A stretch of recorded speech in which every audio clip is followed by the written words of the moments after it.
Now, most conveniently, I've got 2 bits of yarn available to me, and I can use them both to create the new stitches. And so I need 4 pairs with the light forming the front knit.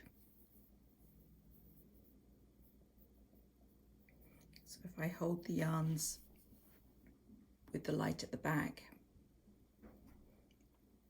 I can do a long tail cast on with the blue forming the knit, and then I can do the pearl version of that with the red forming the pearl. So I'm actually able to cast on in pattern.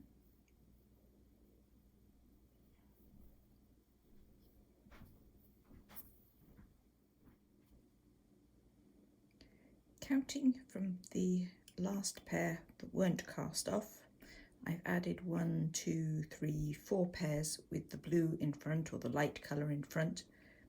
The next 5 pairs I want the dark colour in front.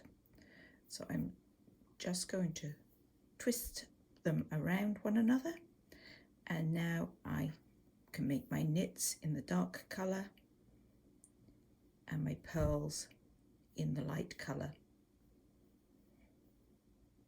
There's a longer video just on the subject of the knit pearl cast on elsewhere in my YouTube channel. I'll put a link in the description.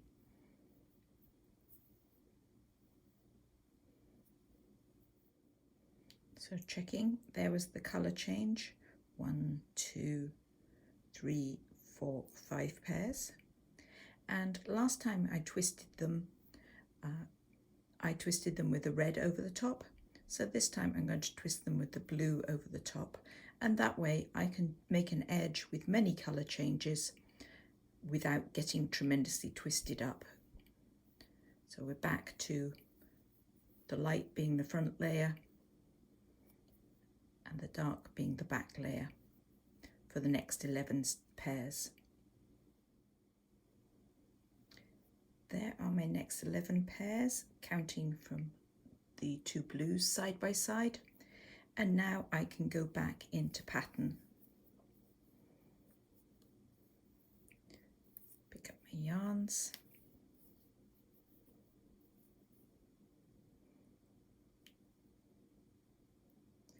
and carry on.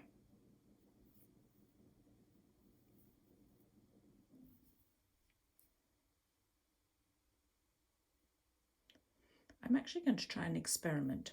I'm going to back that last pair out, and I'm going to cast on an additional pair to match these stitches here. So colour change again, I'm going to put my red over the top to the back. So I'm finishing with 1 contrasting pair. That's an extra pair.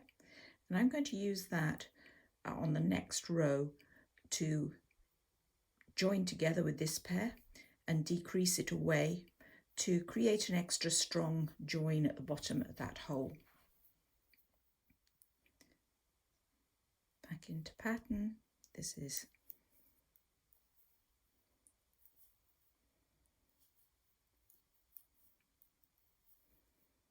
plain few stitches with dark in front and light in the back. Now let's have a look at what happens on the next row. I've worked the next row in pattern, and this is row 2 of the next repeat. So what I'm going to do now is to take the 2 blue stitches, because that's an extra, slip off the far stitch, and now I'm going to knit those 2 blue stitches together, hiding that extra one, and I'm going to purl those 2 far stitches together, and that gets rid of the extra stitch on both sides and sort of reinforces the lower edge of our opening. Now all that remains is to go back into pattern and continue on around the second half of the tea cosy.